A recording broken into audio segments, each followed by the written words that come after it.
और चलिए आगे बढ़ते हैं और रुक करेंगे कुछ और खबरों का। एआईएमआईएम प्रमुख असदुद्दीन ओवैसी ने एक रैली में कहा है कि वो उस दिन का सपना देखते हैं जब हिजाब पहनने वाली महिला भारत की प्रधानमंत्री बनेगी, क्योंकि संविधान हर नागरिक को बराबर अधिकार देता है। असम के सीएम शर्मा ने जवाब दिया कि संविधान प्रधानमंत्री पर कोई धार्मिक रोक नहीं लगाता, लेकिन भारत एक हिंदू राष्ट्र है और यहाँ पीएम हमेशा हिंदू ही होगा। ओवैसी ने शर्मा की टिप्पणी को संकीर्ण मानसिकता वाला बताते हुए ये कहा कि शर्मा संविधान को समझने में कमजोर है और इसी के साथ ही उन्होंने ये कहा कि ट्यूबलाइट जलती है, आज इसी पर हम आगे बात भी करेंगे।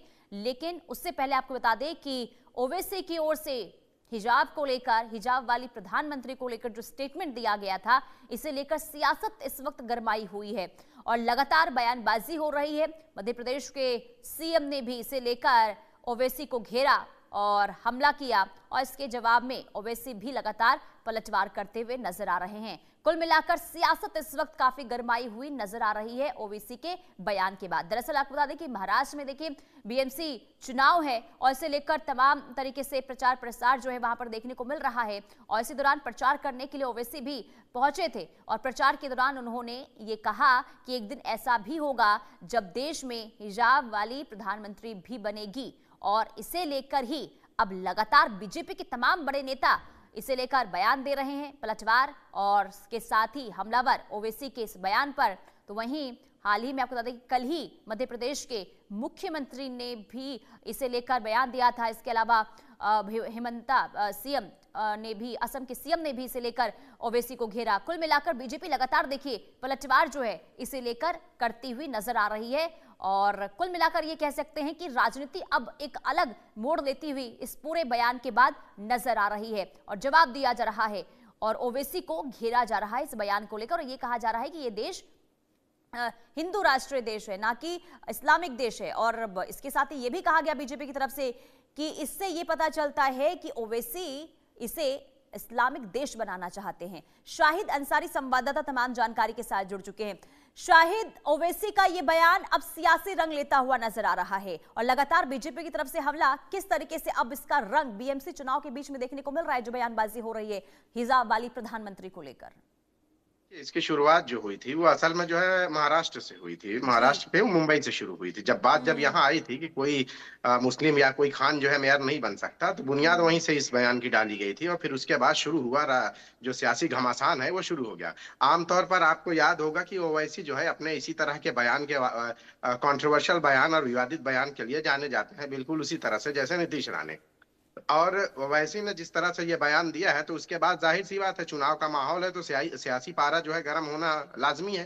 ओवैसी के इस बयान के बाद उन्होंने, हालांकि ओवैसी जो इसमें जो ये बयान है मौजूदा वक्त में जो बयान उन्होंने दिया है कि बुर्के वाली जो है पीएम बन सकती, उसके बाद उन्होंने एक बात और कही है कि संविधान ने इस बात का हक दिया है। लेकिन अहम सवाल यही है कि क्या ऐसे मौके पर इस तरह का बयान देना, ये चुनावी माहौल में इस तरह का बयान देना कितना दुरुस्त है, सवाल ये है। अब उनके इस बयान के बाद से जो है सियासी जो पारा है वो हाई हो गया है और सियासी गलियारे में ओवैसी के इस बयान को लेकर विरोध के स्वर गूंजने लगे।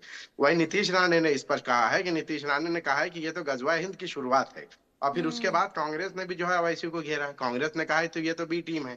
फिर उसके बाद जो है हेमंत बिस्वा ने भी जो है उनको इस बात को लेकर जो है टारगेट किया है। उस दिन हेमंत बिस्वा ने और इसके अलावा बहुत सारे जो लीडर हैं उन्होंने जो है ओवैसी के इस बयान को लेकर जो है विरोध के स्वर जो है अलापना शुरू किए हैं।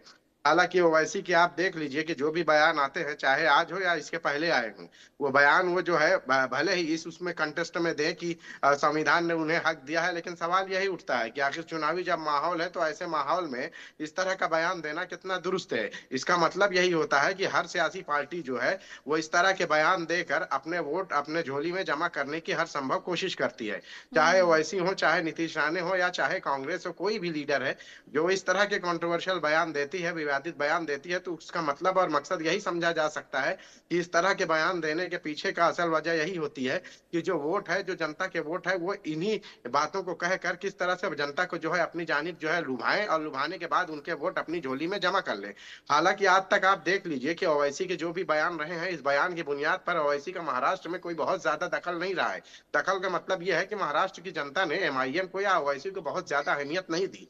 चाहे वो असेंबली इलेक्शन में हो, चाहे बीएमसी चुनाव में हो। और वैसी कोशिश जरूर करते हैं कि वो धर्म का चोला पहनकर जो है वो मुसलमानों या उनसे जुड़े कुछ ऐसे बयान दे जिसको लेकर जो है मुसलमानों के वोट उनके झोली में जमा हो। लेकिन आपको मैं बता दूं कि अब तक जो है इतने दिनों में महाराष्ट्र की राजनीति में जो है ओवैसी ने कोई खास बहुत ज्यादा अपने जगह बना नहीं सकी। इनके पहले विधायक थे जो 2014 में वारिस पठान चुनकर आए, फिर उसके बाद एक दो, और अब तो मौजूदा हालत में मुश्किल से वो मुफ्ती इस्माइल हैं। और उसके अलावा आपके मैं बता दूं कि वारिस पठान भी जो है यहाँ पे अपने कदम जमा नहीं पाए। तो सवाल ये है कि भाई कोई भी लीडर कोई भी बयान इस तरह का देता है तो उसका नुकसान और फायदा कितना है ये जनता को जो है बाद में होता है, बल्कि उस लीडर को जो है वो चुनावी नजरिए से अपने वो वोट देता है और उसके पीछे का मकसद ये। अब देखिए ओवैसी ने जो बयान दे दिया, बयानबाजी यानी कि जो बीएमसी चुनाव का जो असल मुद्दा होता है, असल मकसद होता है, वो कहीं ना कहीं धर्म के आड़ में जो असल मुद्दे हैं वो कहीं गुम होते हुए नजर आ रहे हैं। यानी कि जो बात होनी चाहिए, जो दावे होने चाहिए, जो वादे होने चाहिए, वो गुम होते हुए चुनाव प्रचार के दौरान नजर आ रहे हैं। जी बिल्कुल पुनीता, देखिए बुनियादी सहूलतें जो है या बुनियादी जरूरतें जो है, आप चाहे मुंबई की बात करें, चाहे किसी भी जगह की बात करें, महाराष्ट्र के किसी भी हिस्से की बात करें, ऐसे समय पे जो जनता है उसको चाहिए कि एक बदलाव। बदलाव का मतलब ये नहीं है कि कोई सरकार है उसे उखाड़ फेंक दो। बदलाव का मतलब ये है कि मौजूदा जो भी उनके नुमाइंदे हैं, जो भी उम्मीदवार हैं, वो उनकी किस्मत पर खरे नहीं उतरे। इसलिए जो है इस देश के जो संविधान ने उन्हें मौका दिया है कि दोबारा वो चुने और लाएं, ताकि उनकी जो बुनियादी जरूरतें हैं जिससे वो महरूम है वो पूरी की जा सके। तो अब देखिए बाकी सियासी पार्टी तो उन बातों पर बात करती है कि ये करेंगे, डेवलपमेंट करेंगे, पानी का मसला है ये दूर करेंगे, बाकी चीजें हैं, ट्रैफिक है, रोड है, ये दूर करेंगे।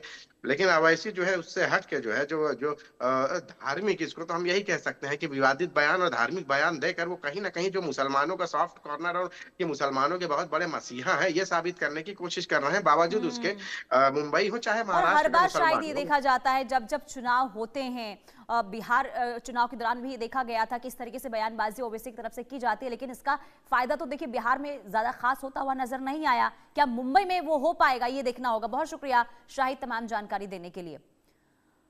आगे बढ़ते बात अब मध्य प्रदेश की करेंगे। मध्य प्रदेश के जबलपुर में मामूली विवाद ने एक बड़ा रूप ले लिया।